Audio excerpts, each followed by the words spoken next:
You'll be well aware that President Biden left you in Ukraine to go back to Poland via train, presumably, and he is about to give a speech at 4:30. In the meantime, President Duda of Poland is making an address before President Biden takes the stage. Let's listen in. Are saying killed people, people murdered. We can see demolished settlements, pictures like from the Second World War, something that was supposed not to be repeated in Europe once again. Today, it is a horrible reality of our neighbors, just because Russia once again wants to become an empire, to implement its ambitions of enslaving other nations. There is no our acceptance to that. We do not, the whole free world does not agree to that. The President of the United States, the leader of the free world, Joe Biden, has made a spectacular gesture. Yesterday in the morning, he stood in Kiev against all expectations. He put his foot on Ukrainian soil, where war is raging. He demonstrated that the free world and its leader is not afraid of anything. He showed that Ukraine is not alone, that it is supported by the most powerful state in the world and by the most powerful armed forces in the world, that it is supported by the North Atlantic Alliance, and that this is a serious support which will not fade away. That is a big sign. We are all together standing by the side of Ukraine right from the start. On the 23rd of February, one day before the Russian aggression against Ukraine, 1 year ago, I visited Kiev together with the president of our neighboring Lithuania, Gitanas Nausėda. We talked with President Volodymyr Zelensky. Volodymyr told us we will defend ourselves, Putin thinks that we would give up right away, that he would control Ukraine, that he would occupy our state, that he would grab our land. We will fight till the death, till the end. We are not going to surrender. And exactly in a few hours, Russian missiles fell on Ukraine. A full-scale Russian invasion started. Everybody thought that Ukraine would fall within 72 hours, within 3 days. Ukraine did not fall until today, thanks to the heroism of the defenders of Ukraine, thanks to the heroism of Ukrainian soldiers, but also thanks to the support given to Ukraine by the free world, to make sure that the imperial ambitions of enslaving other nations are punished and that they are never reborn again. And therefore, all of us are saying today, Ukraine has to win. That is why we are supporting Ukraine. And I thank the United States, I thank all the NATO states who are sending assistance to Ukraine, not only the humanitarian assistance, but also the military one. This is exceptionally important. But I'm also grateful to the United States and to our allies for the fact that they are strengthening our security, the security of NATO's eastern flank, to make sure that it doesn't cross anybody's mind to attack our land. Thanks to the presence of the U.S. armed forces, thanks to the presence of allied troops, thanks to the wise policy of strengthening Polish armed forces in recent years, we are becoming more and more secure, and we are more and more convinced of our security. And thanks to this, the potential aggressors are less and less sure. I believe that this brutal Russian assertiveness will be punished and crushed in Ukraine, that Russia will have to leave Ukrainian land with shame, the land which it is occupying, that Ukraine will win, that the defenders of Ukraine will prevail, that this spilled blood, that this horrible sacrifice, which is being paid by the Ukrainian nation, will bear fruits of a grand victory. We, the Poles, have got an experience of providing assistance one to the other.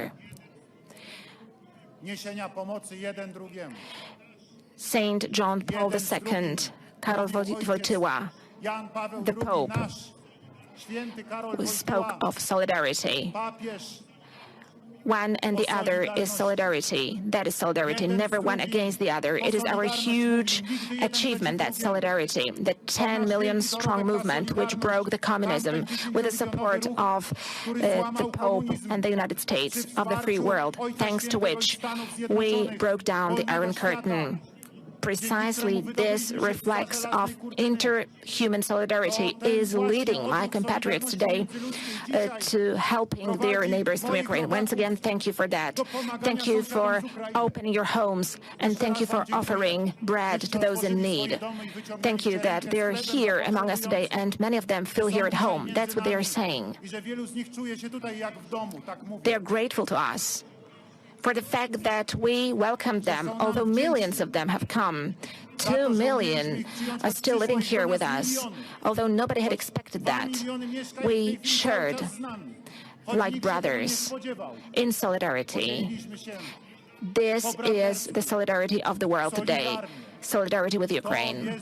And I'm calling on all the leaders of the European states, of the North Atlantic Alliance, to stand in solidarity with Ukraine, to support Ukraine all the time, to provide Ukraine with military support so that the defenders of Ukraine have weapons to fight with. Do not hesitate. Do not be afraid.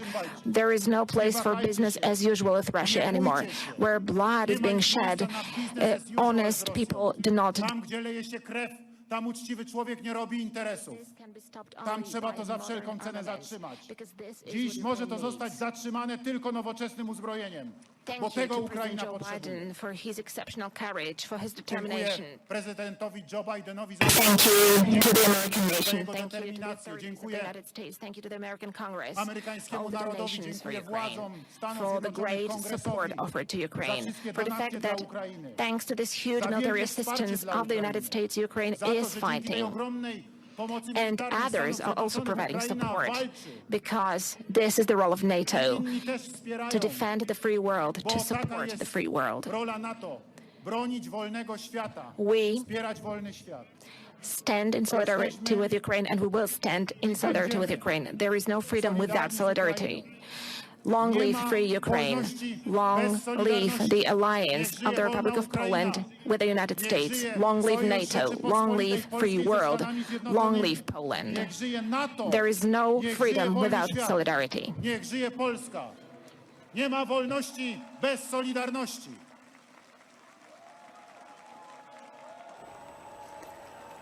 President Duda of Poland there speaking ahead of Joe Biden's address in Warsaw. We will bring that to you live shortly. States of America, Joe Biden. Freedom, freedom is you. You give me freedom, freedom. You give me freedom, I've been looking for. You give me freedom, freedom. You give me freedom, I've been looking for. You give me freedom, freedom. You give me freedom, I've been looking for. You give me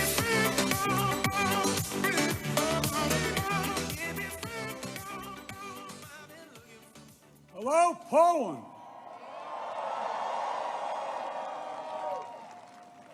One of our great allies.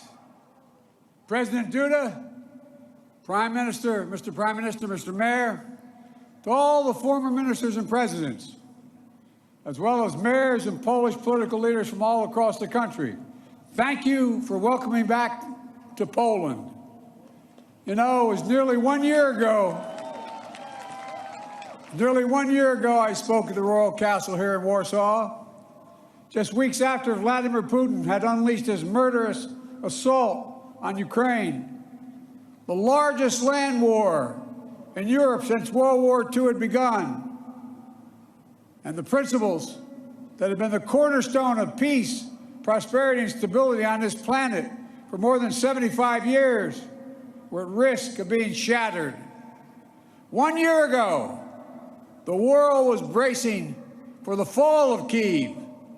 Well, I've just come from a visit to Kyiv, and I can report Kyiv stands strong. Kyiv stands proud. It stands tall. And most important, it stands free. When Russia invaded, it wasn't just Ukraine being tested. The whole world faced a test for the ages.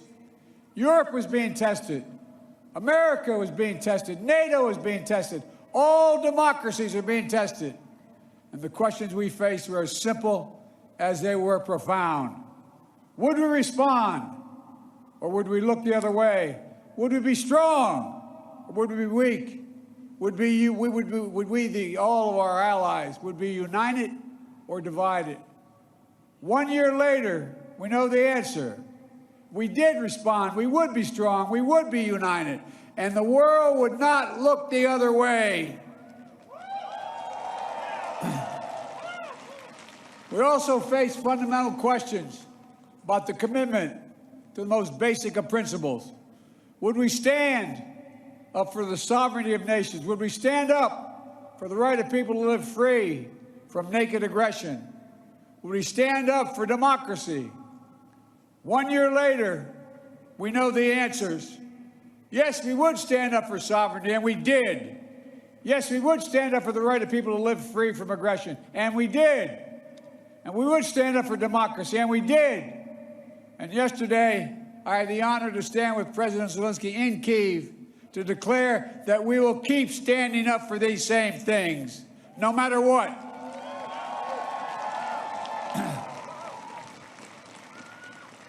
When President Putin ordered his tanks to roll into Ukraine, he thought we would roll over.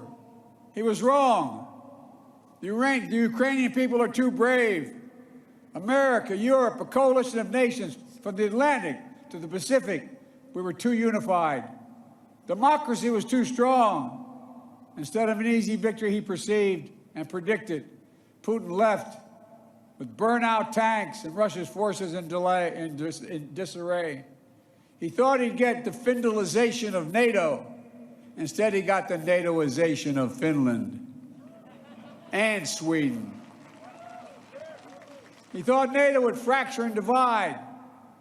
Instead, NATO is more united and more unified than ever before.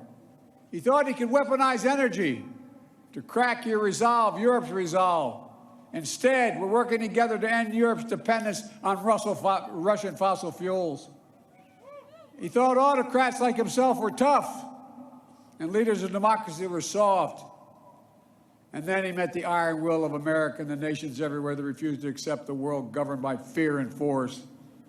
He found himself at war with a nation led by a man whose courage would be forged in fire and steel, President Zelensky. President Putin is confronted with something today that he didn't think was possible a year ago. The democracies of the world have grown stronger, not weaker. But the autocrats of the world have grown weaker, not stronger. Because in the moments of great upheaval and uncertainty, that knowing what you stand for is most important. And knowing who stands with you makes all the difference. The people of Poland know that. You know that. In fact, you know it better than anyone here in Poland. Because that's what solidarity means. Through partition and oppression, when the beautiful city was destroyed after the Warsaw Uprising, during decades under the iron fist of communist rule, Poland endured because you stood together. That's how brave leaders of the opposition and the people of Belarus continue to fight for their democracy. That's how the resolve of Moldovan people, the resolve of the people of Moldova to live in freedom, gained them independence and put them on the path to EU membership. President Sandu is here today. I'm not sure where she is, but I'm proud to stand with you and the freedom-loving people of Moldova. Give her a round of applause.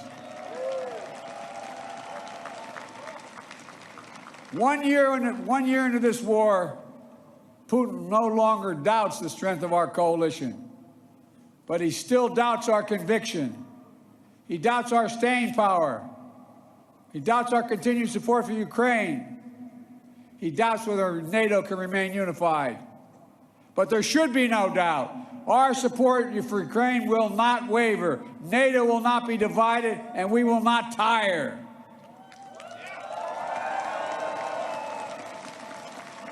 President Putin's craven lust for land and power will fail, and the Ukrainian people's love for their country will prevail. Democracies of the world will stand guard over freedom today, tomorrow, and forever.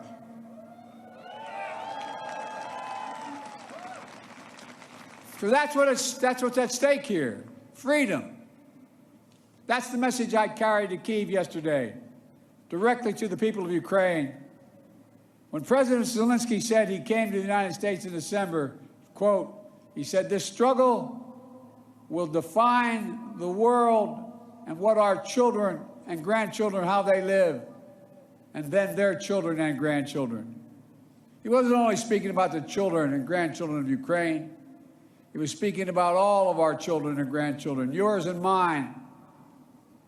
We're seeing again today what the people of Poland and the people across Europe saw for decades. Appetites of the autocrat cannot be appeased. They must be opposed. Autocrats only understand one word: no, no, no. No, you will not take my country. No, you will not take my freedom. No, you will not take my future. And I'll repeat tonight what I said last year in the same place. A dictator bent on rebuilding an empire will never be able to ease the people's love of liberty. Brutality will never grind down the will of the free. And Ukraine will never be a victory for Russia. Never.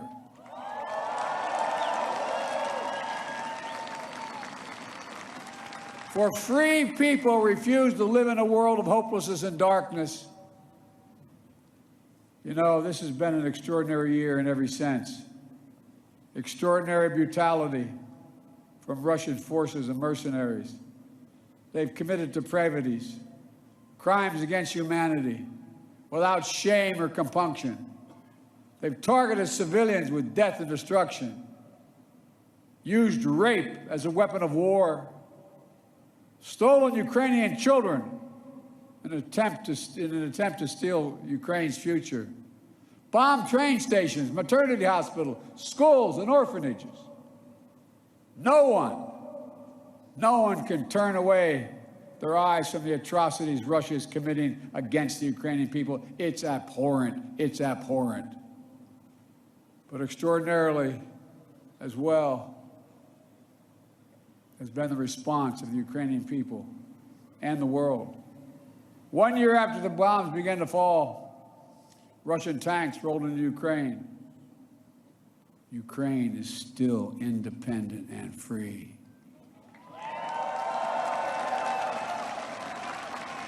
From Kherson to Kharkiv, Ukrainian fighters have reclaimed their land.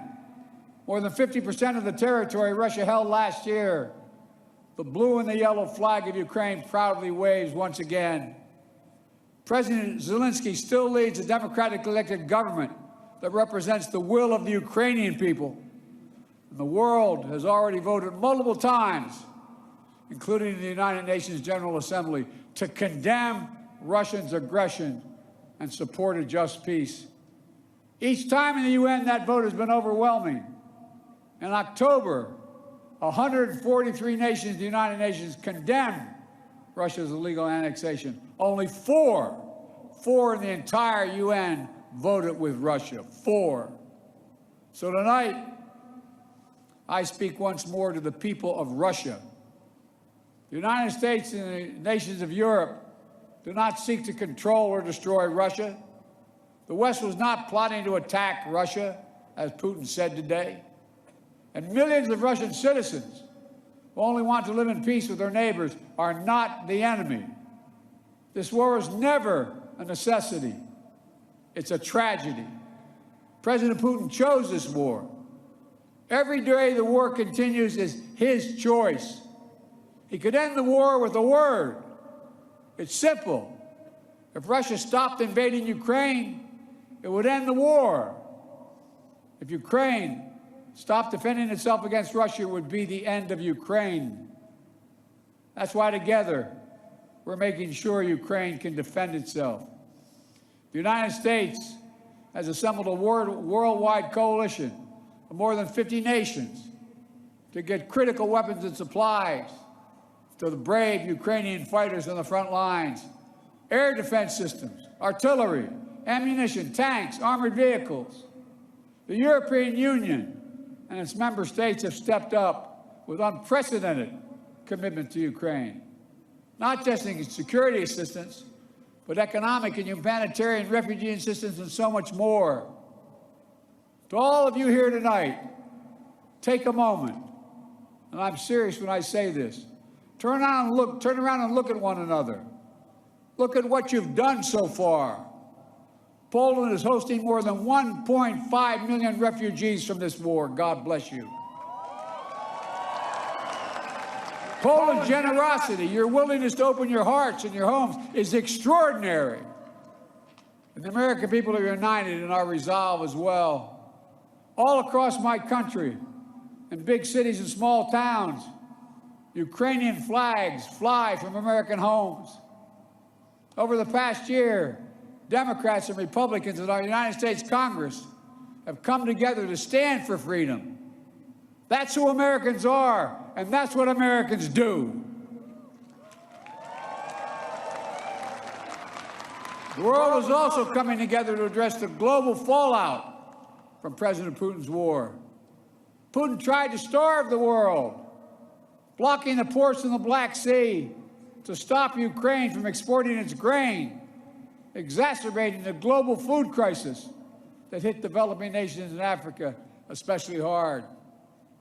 Instead, the United States and the G7 and partners around the world answered the call with historic commitments to address the crisis and to bolster global food supplies.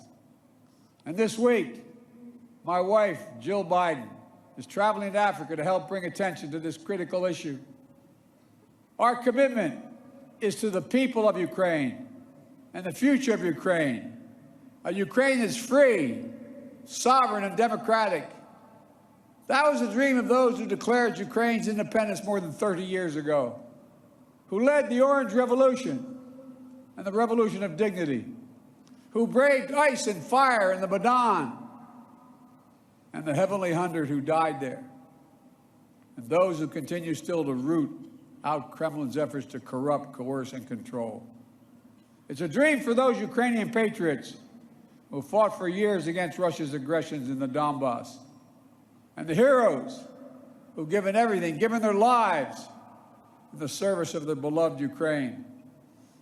I was honored to visit their memorial in Kyiv yesterday to pay tribute to the sacrifice of those who lost their lives, standing alongside President Zelensky.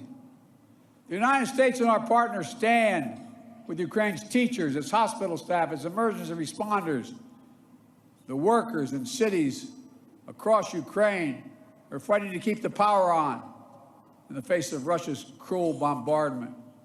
We stand with the millions of refugees of this war who found a welcome in Europe and the United States, particularly here in Poland. Ordinary people all across Europe did whatever they could to help and continue to do so. Polish businesses, civil society, cultural leaders, including the First Lady of Poland, who is here tonight, have led with the heart and determination, showcasing all that's good about the human spirit. Madam First Lady, we love you. Thank you all.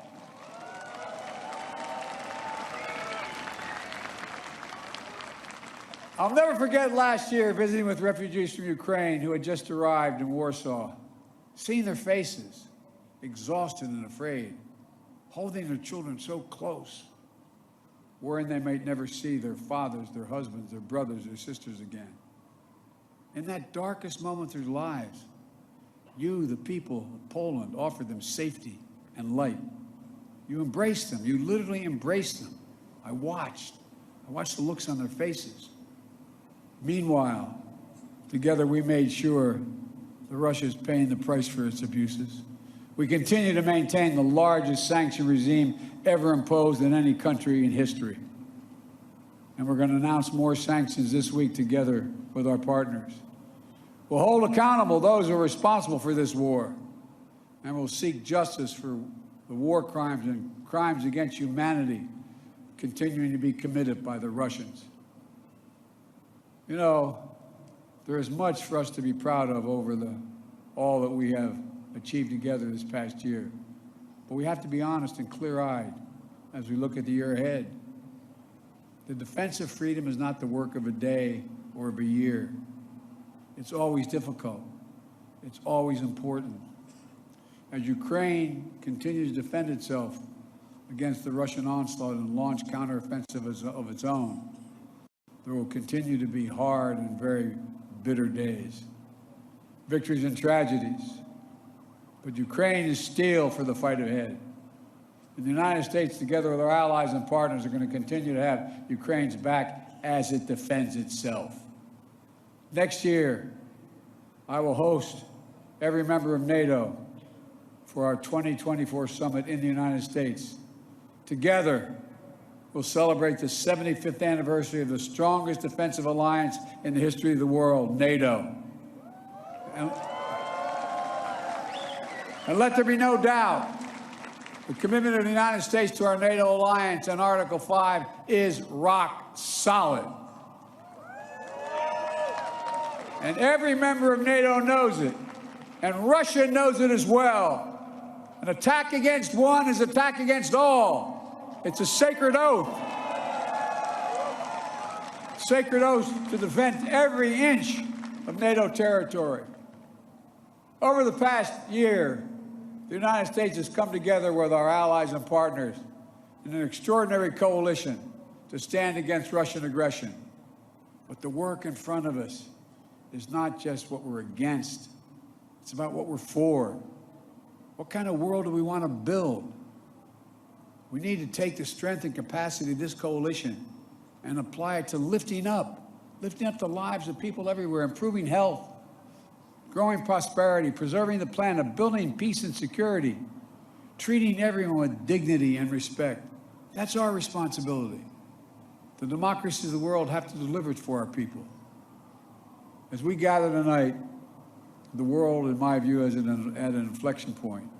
The decisions we make over the next 5 years or so are going to determine and shape our lives for decades to come. That's true for Americans. That's true for the people of the world.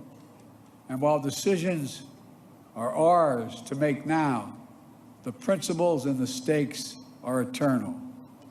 The choice between chaos and stability, between building and destroying, between hope and fear, between democracy that lifts up the human spirit and the brutal hand of the dictator who crushes it, between nothing less than limitation and possibilities, the kind of possibilities that come when people who live not in captivity but in freedom. Freedom. Freedom. There is no sweeter word than freedom. There is no nobler goal than freedom. There's no higher aspiration than freedom. Americans know that, and you know it. And all that we do now must be done so our children and grandchildren will know it as well. Freedom. The enemy of the tyrant and the hope of the brave and the truth of the ages. Freedom. Stand with us. We will stand with you. Let us move forward with faith and conviction and with an abiding commitment to be allies, not of darkness but of light, not of oppression but of liberation, not of captivity but, yes, of freedom. May God bless you all. May God protect our troops. And may God bless the heroes of Ukraine and all those who defend freedom around the world. Thank you, Poland. Thank you, thank you, thank you for what you're doing. God bless you all.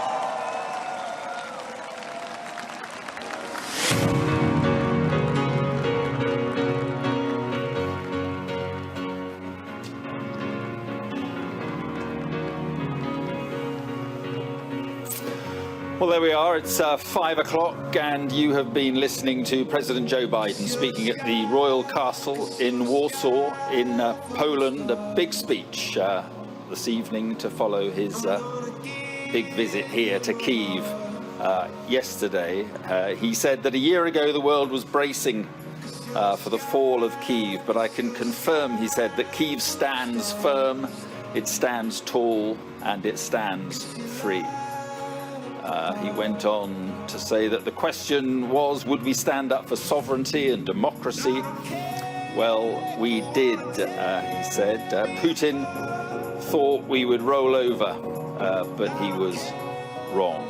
It's a big speech, set-piece speech from President Biden after a quite extraordinary 48 hours in which he came first to this capital city and met President Zelensky and told the Russians that that is what he was doing. And he laid wreaths at the memorial wall here for the fallen Ukrainian soldiers. And he had talks with President Zelensky. He met President Zelensky's generals, and he thanked them for what they were doing. He thanked the Ukrainian people for what they were doing. And now, as you can see there, he is at a big event in Warsaw, in Poland. This following talks with President Duda of Poland. He said that in his speech just now, he said that democracy is too strong. Ukraine is too strong, he said, and NATO is never more united than ever before. He said the autocrats of this world have grown weaker. They must not be opposed. They must not be appeased, rather, but opposed. Brutality will never grind down the will of the free, he said, and Ukraine will always be free.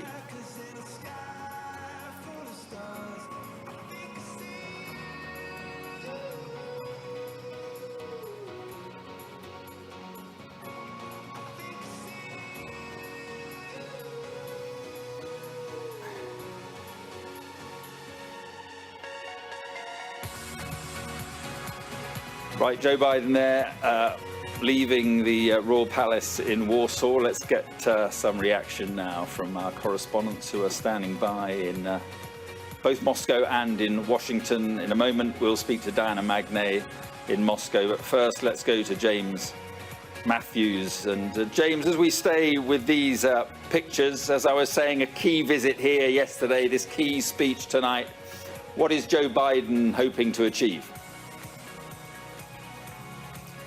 I think he's hoping to reinforce the message that actually he has repeated over the course of the year, Mark. For me, it was a repetition of the central themes, the fight for democracy against autocracy. And I suppose what this occasion gives him, and the timing, coming as we are just a couple of days before the anniversary, I think that elevates and amplifies the message, which of course is important, not just where he is on that stage in Warsaw, but also in terms of Moscow, in terms of NATO capitals, but most certainly in terms of his domestic audience here at home. He is conscious of two things. First of all, a creeping war fatigue. There is a majority still in support of backing Ukraine in this conflict. But over the months, there has been a drop-off in public support for continued aid and continued contributions of weapons. But